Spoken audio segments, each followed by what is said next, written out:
Les plaintes de la femme d'un guerrier, de Đặng Trần Côn, Ah, Hoàng Xuân Nhị.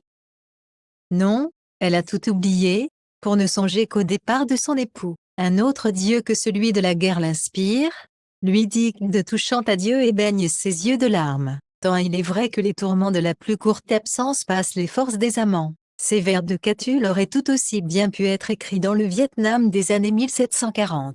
C'est en cette époque troublée, marquée par des levées de troupes, qu'ont été composées les plaintes de la femme d'un guerrier. Chinh Phú Ngâm. Au milieu du roulement des tambours s'élèvent les pleurs d'une jeune Vietnamienne, dont le mari, parti au front, tarde à revenir et ne revient pas. Toute la tristesse, toute la révolte, toute l'angoisse de l'attente y est exprimée avec un incomparable raffinement. C'est une élégie intimiste, et non un pamphlet. Pourtant, elle prend un tel accent d'impuissant désespoir, une aspiration si sincère à la douceur et aux simples joies de l'amour, qu'elle éveille une aversion instinctive contre la guerre. La légende dit d'ailleurs que certains soldats, l'entendant chanter au crépuscule des campements, en venaient à déserter. Écoutez la femme du guerrier. Nombreux sont ceux qui partent, rares ceux qui reviennent. Sur les champs de carnage, la vie aventureuse du soldat n'est que trop semblable à la couleur des feuilles. Cette complainte a été portée jusqu'à nous par trois figures d'exception,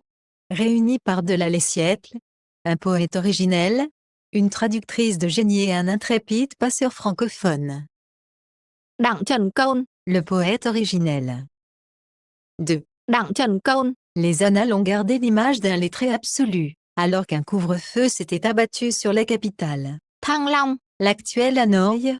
L'auteur creusa une cave clandestine afin de veiller en secret auprès de ses livres. Qui sait si l'humble lampe de ses nuits studieuses n'est passée l'immortaliser dans cette strophe. Peut-être la lampe me comprend-elle, ou la lampe ne me comprend-elle pas, alors je serai seul à souffrir.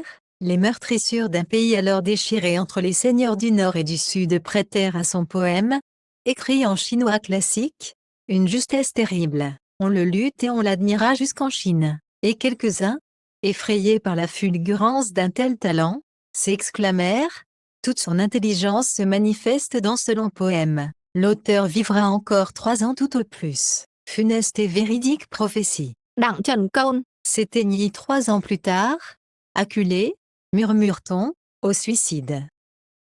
Đoàn Thị Điểm. La traductrice de génie.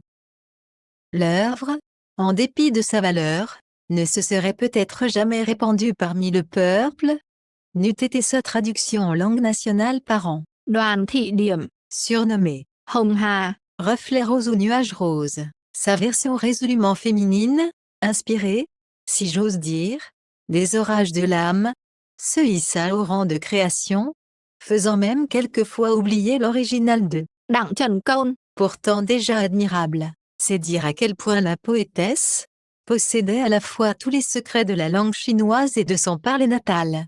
Jamais auparavant le maître. Song Thất Lục Bát. Double 7, 6, 8, si propice à la noble mélancolie, n'avait été employé avec un tel art.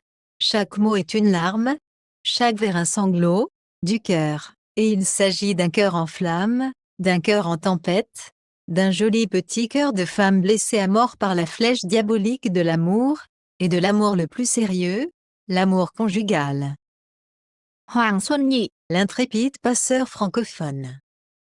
Enfin, quelques mots sur Hoàng Xuân Nhị. Présent à Paris au premier fracas de la Seconde Guerre mondiale, il chercha dans les poésies de ses aïeux un message universel à adresser à une Europe en flammes. Son journal décrit l'enthousiasme qu'il fit, un jour, marcher, ou plutôt voler, à travers la capitale, déclamant à haute voix tel un possédé, tel un fou. Les Parisiens se retournaient d'un air amusé ou apitoyé.